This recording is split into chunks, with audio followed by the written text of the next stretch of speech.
Last we saw of our Pathfinder crew, they were checking out an ancient alien satellite that was near the Proxima Centauri system. While checking out the satellite, their long-range sensors detected an anomaly heading in their direction. They decided to hang around to see what it might be. They were stunned when they saw an alien vessel appear. Let me show you my thoughts on what I imagine this build will look like. Hey fellow cosmic hobbyists, thought I'd bring you real quick through my idea journal as I'm going through to look at what my next build will be. And if you look close, you might even get a glimpse of what a couple of future models are going to look like. Here we go right here. This looks like, I think, an idea of what I'll do. And this is going to be the first contact alien vessel that the Pathfinder crew meets. In my idea, this will be the back end of it, and the engines will be kind of outboard, at least in this design. I also have an idea kind of like this one. I kind of like this one better, where I'll have a center section, and the bottom has a groove cut out of it. The engines will be more inboard, and the side wings, I don't know, they might have something in them like crew quarters or something. I'm not sure what I'll put in there. Maybe a swimming pool. Who knows? Who knows what aliens have in their vessels? Maybe they're even waterborne creatures and the whole thing is filled with water. I don't know what they look like. The crew of the Pathfinder doesn't know what they look like yet either. But I might go with this design right here. Either way, I can't wait to see what it looks like when it's all done. So hang out with me and we'll find out together. I decided I wanted to be able to make the interior solid enough to create 2 mounting locations. I started with 2 pieces of 1x2 pine that I glued together into one solid piece. When you glue wood together like this, it's important to add clamping force to make sure they stick together properly. Once this glue dried, I marked the center of the end, then drilled a hole into it and then did the same with the side of the board.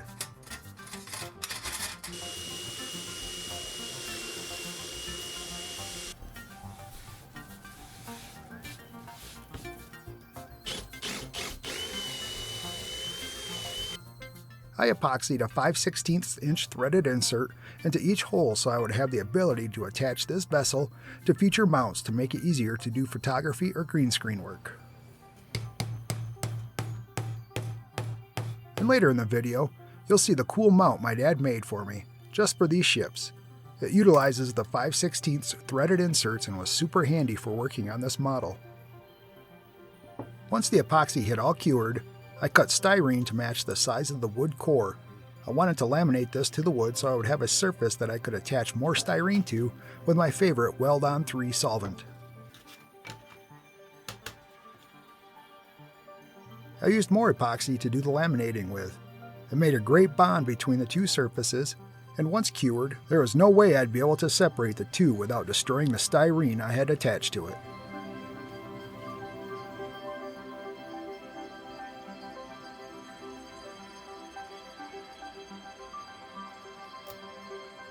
While I clean up the edges of the core section, I wanted to give a shout out to Will at Gunpla Caddy. He sent me these cool holders for tools and this one for my glue. I think he felt bad for me after watching me spill my glue all over my work mat in the Pathfinder build video.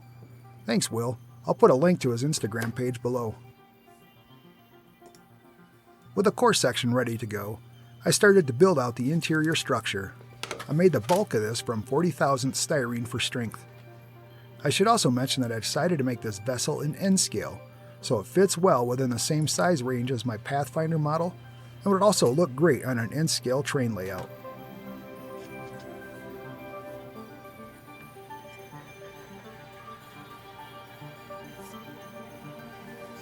I also added some ribs to the center section to stiffen it. Those 1, 2, 3 blocks are great for keeping things straight when gluing. I knew I wanted to have the engines light up on this model, so I had to have a source of power. I glued down a 9-volt battery holder inside the center section. In retrospect, I wish I had turned it around and glued it the other direction so I'd have more wire length to work with when setting up the LEDs. After some light sanding, I created a couple of end caps from the same 40,000 styrene. There was a comment in one of my past videos that I must have spent a fortune on the styrene. I think normally if you were to buy it from the normal hobby shop sources, that would for sure be the case. I got lucky though with this styrene. I'd ordered it through a company called Piedmont Plastics. And at the time I got it, you could order a 12-inch by 24-inch piece of 30 thousandths. It was like $3 for it. I got a whole bunch of thicknesses for a good price. Unfortunately, they no longer offered the online sales of the styrene, so I'm definitely keeping my eyes open for another source like that. I decided to build this structure almost like an airplane with interior ribs for strength and to give the styrene skin something to adhere to. When I made these ribs, I wasn't sure if I was going to run wire for more lighting, so I drilled a couple of holes in each rib to allow the running of wire if needed.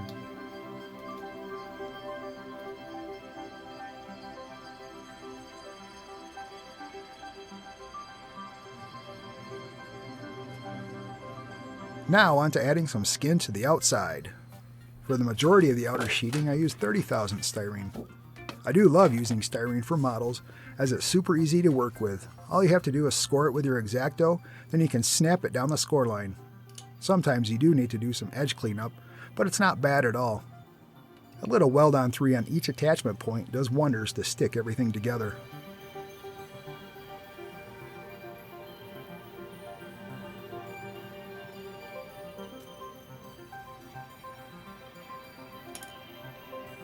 I'm working on making what I'll call the port side wing. I did the same rib structure with this and added a cutout groove section for the outer edge that will house some kind of greeblies or piping to add interest. I also imagine that whatever is in this cutout area is some kind of waveguide or conduit for making sure the warp energy is evenly distributed around the sides of the ship. It seems like that would be pretty important, as you wouldn't want an unbalanced distribution. It could tear the ship apart.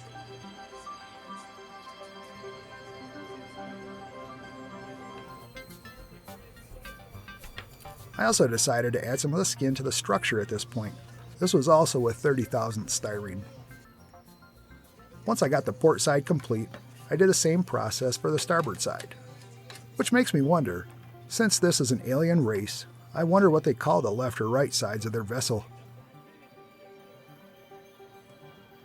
With so much plastic in this build, it's easy to go through these smaller bottles of glue, which is why I bought a 1-quart container weld-on, and I just recant it into my smaller containers many times as needed. It is way cheaper to do it this way than buying a bunch of small bottles of glue. As I was building this vessel, I really started to deviate from my original drawing. It definitely is much larger than I originally intended, and my original drawing didn't have any structures along the top that you see me starting to build here.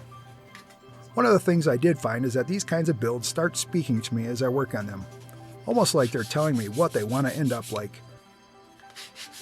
With some of the front structure complete, I thought it also needed a nose section where a bridge could be housed. This is another area where the shape started talking to me. I imagine this front section will house the bridge, as well as a pair of cargo loading doors. One door will be larger for big cargo, and the other is more of an entrance for personnel. The nose structure was also primarily made from 30,000 styrene. While you watch the nose section, greeblies, and engines get made, let me tell you what I imagine happened for the first meeting between these two different spacefaring species. The Pathfinder crew was on their ship and decided to wait to see what kind of space anomaly was coming towards them. For safety reasons, they had the propulsion system on their ship ready for a hasty getaway if needed, but were still cautious enough to wait around and risk what might be coming. The anomaly came within optical sensor range, and the crew saw for the first time a vessel of completely different construction than anything seen before. As the new vessel approached, it took up a location a few kilometers away from the Pathfinder, without any immediately visible activity coming from it. I'm sure the tension and excitement on the Pathfinder was quite high at this point. And just as the captain of the Pathfinder was deciding whether to take off or attempt communication with a new vessel, an incoming message came across the ship's communication system. Much to the surprise of the crew, it was in English and was pretty intelligible. After some back-and-forth communication, much of it based around why the Pathfinder was near the alien satellite artifact, and wondering if the Pathfinder crew was trying to mess with it, it was decided to share a visual communication between the two ships. I'm sure the Pathfinder crew is quite curious what the aliens would look like, as what are the chances another random galactic species would be bipedal, just like humans from Earth? Much to the surprise of the crew, that's exactly what they were. They definitely look different than humans. The heads were of similar size, but are semi-transparent, to the point you can actually see their brains and other operating parts of their heads. It kind of reminds me of those transparent fish you can buy for your aquarium. Their chests are also quite large compared to humans, due to the fact, as they explained, the atmospheric pressure on their home planet is nearly half of Earth's, so their lung organs have evolved to compensate. But they still walked on 2 legs, or at least what appeared to be legs. This was an exciting first contact meeting with much information being shared between the two, including the name of this species, which are known as the Xenar. Obviously, certain earthly details couldn't be shared for security reasons, but it appeared that the newly met alien species was actually pretty chill and wasn't looking for trouble, but was just curious about the Pathfinder. When asked how they were able to speak English, it turns out that they have secretly explored Earth throughout points in the past, but it's been more than 150 years ago. They were able to learn a lot about our planet, but it wasn't advanced enough at that point to explore further. As the new species got ready to leave, a couple of bits of information was shared by them. The first is that it was verified that the old satellite that the crew found was indeed a unique communications relay satellite, allowing extremely long-distance communication in a nearly instantaneous time frame. And the second is that there are indeed other alien species in the galaxy, and not all are as laid back as they are. In fact, located near the 61 Cygni star system is a species known to be aggressive and dangerous. The first bit of information was already kind of figured by the crew. The second bit of information, however, is very concerning, as one of the other Earth-based research vessels has actually traveled to that very area of the galaxy to explore. With a current delay in communication, it is unknown whether that ship is safe, but I'm sure we'll find out in the future.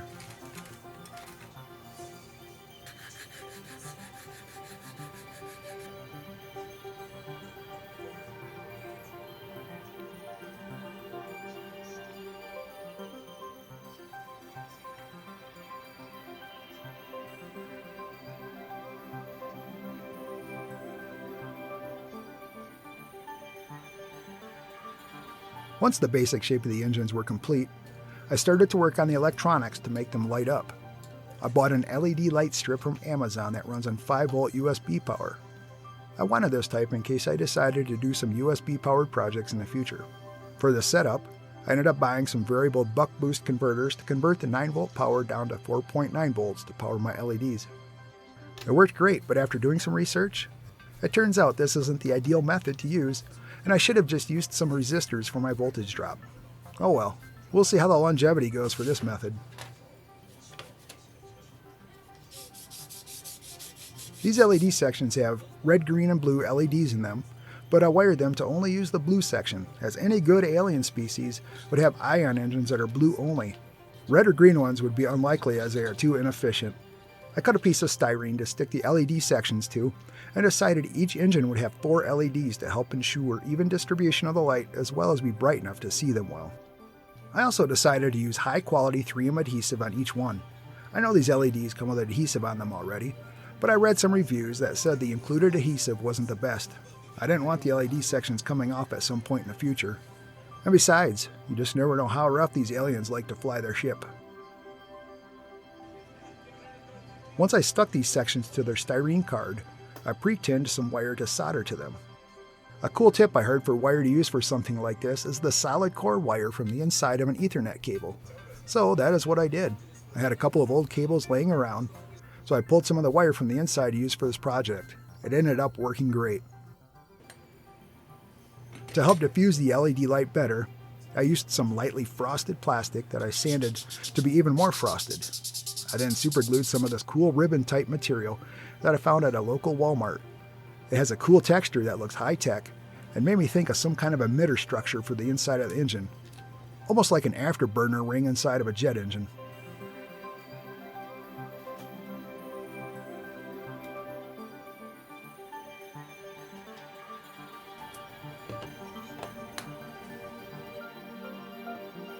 Once I had it how I wanted it, I superglued it into place, then added the lights to it. I did add a notch section to allow the wires to be able to come out the side.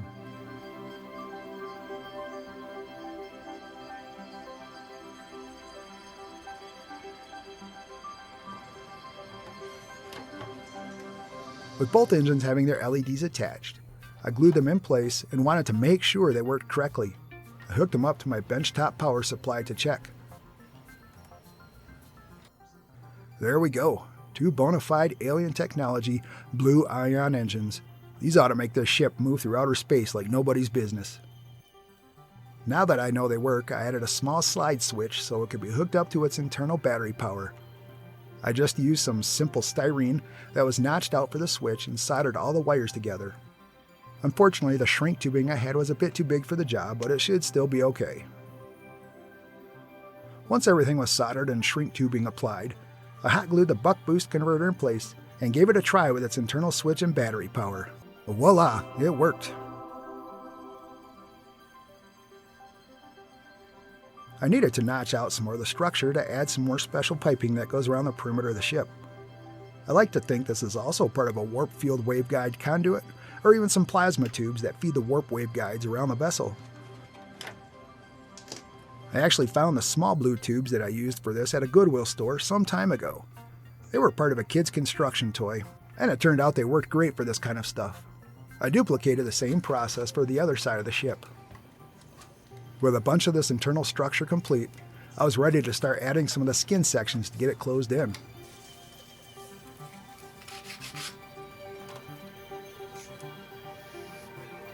I also wanted to make sure my LEDs didn't leak any light, so I used some of this handy aluminum foil tape to cover most of the interior engine panels. This did wonders to prevent a bunch of the light from bleeding through.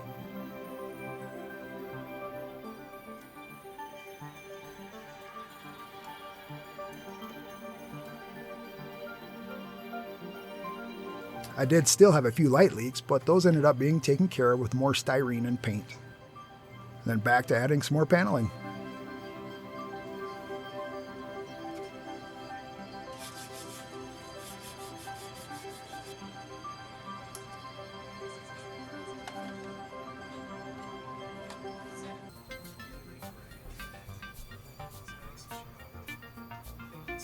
One of the things I did envision for the ship was a shuttle landing area with a shuttle entrance located off the back of the main structure. I made this from styrene as well. I wanted this to be a removable section that would cover up the battery and switch compartment. I used some small magnets to hold it in place, and these small magnets themselves are held in place with super glue.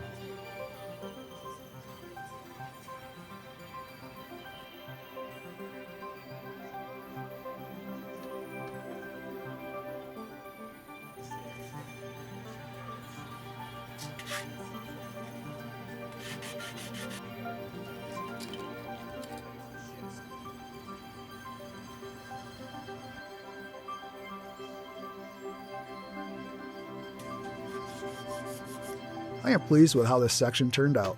It really added some much needed depth to the build. I also wanted to create a couple of spots where the big honking space guns would eventually go, so I added this small section and one just like it to the other side of the ship.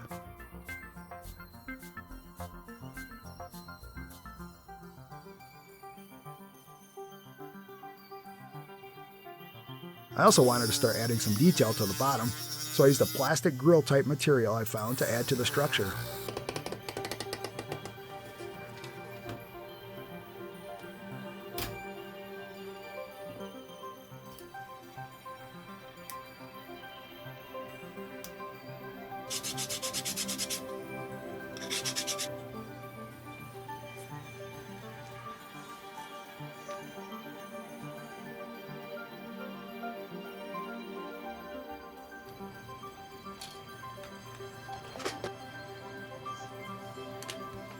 I'm basically at the point now where I was adding piping and greeblies to add life to the skin of the ship. I usually like to add styrene rod for a lot of my piping as it is pretty easy to work with, but this ship also used some brass rod as well as aluminum fluorescence wire. Both of these bend easily and super glue in place with little issue. I did find out that the super glue takes a while to cure in the dry climate I live in out here. Apparently moisture really helps the super glue to set up.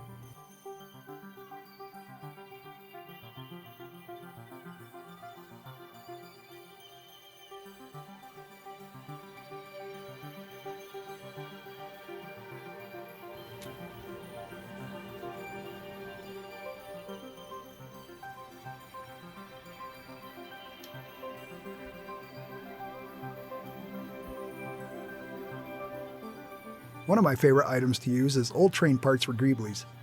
This piece I'm using for the bottom is actually from an HO scale train car.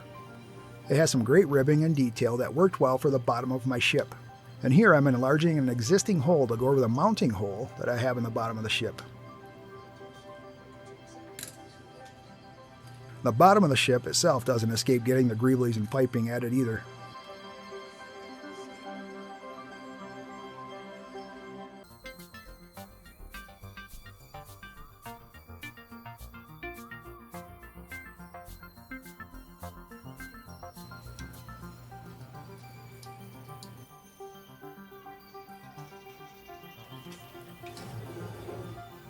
I was thinking that while this may not be the most flashy vessel in the Aliens fleet, it is a rugged one.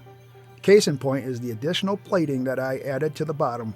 I imagine this was added after original construction to increase its ability to take damage, whether it is from an atmospheric entry, asteroid strike, or even enemy fire. I also think that it just looks tougher in general.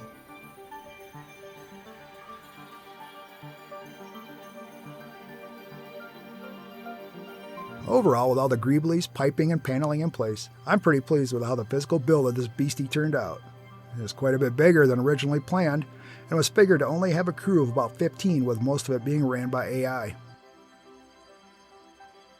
And one of the fun things about these builds is adding miscellaneous bits from everyday things, such as keys from a keyboard for the landing feet, or this part from an engine model, or this top from a dental floss container, or how about this HO scale grandfather clock, or even this HO scale clothing dresser.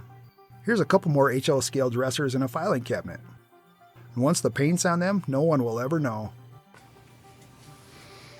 One of the fun things my wife and I like to do is add a little heart inside each model that says love. This one got its heart transplanted into the battery compartment. She enjoyed adding her bit to the model. Earlier I talked about the big honkin' space guns that got mounted to the sides. These are the only things that I 3D printed for the build of this vessel. I digitally kitbashed them in Tinkercad from a couple of different files and printed them on my Anycubic Photon printer. Now the ship has some ability to protect itself from whatever may be waiting for it in the dark reaches of space. These guns remind me of a funny story the captain of the Pathfinder told about the weapon turrets on the alien ship and was curious about how powerful they were. He asked if there could be a demonstration of their power. The alien captain declined, as it turns out there's a lot of paperwork, or what passes for paperwork with that species, when a weapon is discharged outside of defensive purposes. I guess red tape and paperwork is a common thing no matter where you are in the galaxy. Finally, with the basic structure complete, it was time for some primer. I taped off the interior of the engines and the battery compartment and then hit it with some good old Rust-Oleum flat gray primer. This is a great primer for larger vessels like this that don't have any ultra-fine details on them.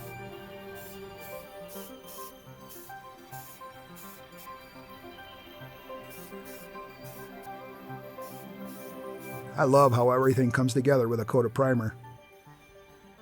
Once the primer was on, I put some paper down on my workspace and got my airbrush set up to spray a coat of Vallejo Model Air Sky Gray S color, which has a slight hint of green to it, which I was looking for.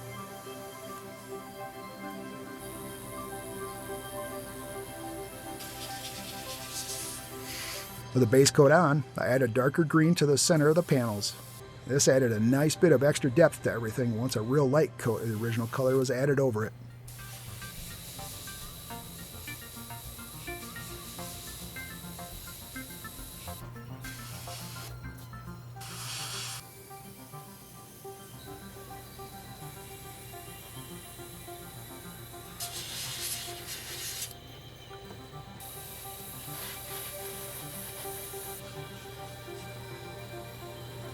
After the base colors were in place, I taped off a few areas, like the engines and a couple other spots, to add some Vallejo jet exhaust color.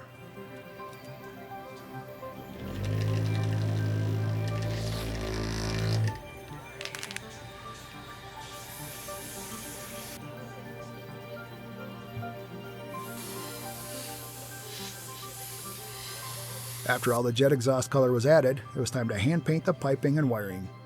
I used various silvers, steels, blacks, and grays for those pieces. I didn't paint them all, but just enough to add interest and more depth to the overall structure.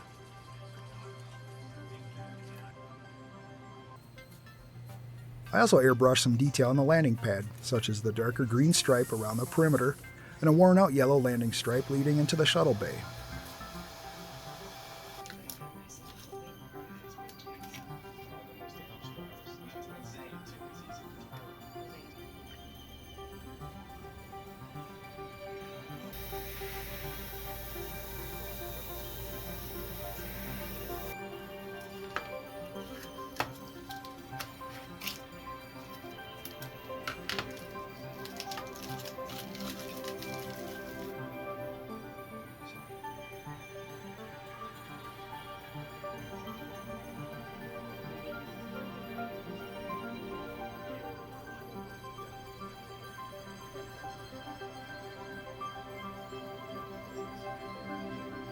After just a bit more detail painting, it was time to seal it all in with some all-clad clear.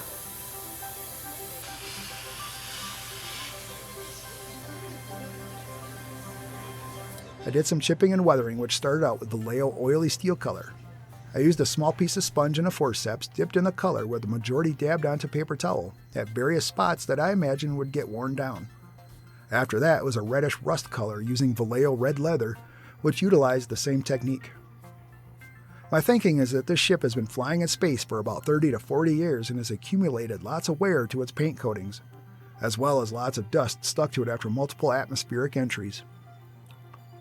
I'm not sure if the alien captain drew the short straw when he was stuck with his vessel, or if he's actually lucky to have gotten such a vessel. This brings me to how the captain of the Pathfinder explained the name of the ship to me. He explained that the alien vessel doesn't have an official name, but the crew has christened it the Raitan, which in their language roughly means Old Reliable, and so that is what they call it. Once all the chipping was done, I sealed it in again with some more all-clad gloss and let that cure. I then mixed up a wash using burnt umber oil paint mixed into odorless mineral spirits. I put this into all the nooks and crannies, which really added an extra look of wear to the ship. Once this had all dried, I wiped off all the excess with clean cotton swabs dipped in the same odorless mineral spirits. This leaves all the color that is in the grooves, but removed the color from the high spots, which really adds an extra bit of life.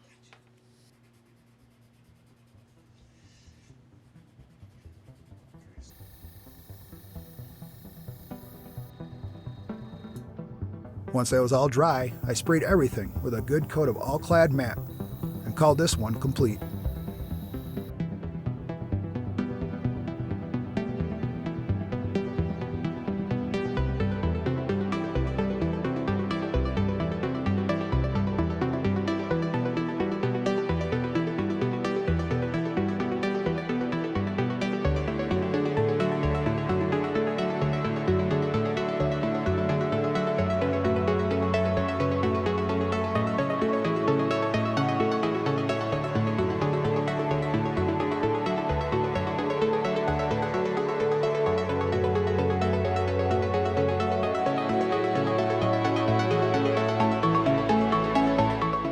Thank you so much for coming along with me on the build of this vessel. If you enjoyed this and would like to see more builds as they come out, and to follow along with the adventures of the Pathfinder as it explores our little corner of the galaxy, hit the like and subscribe button to be alerted when more videos become available.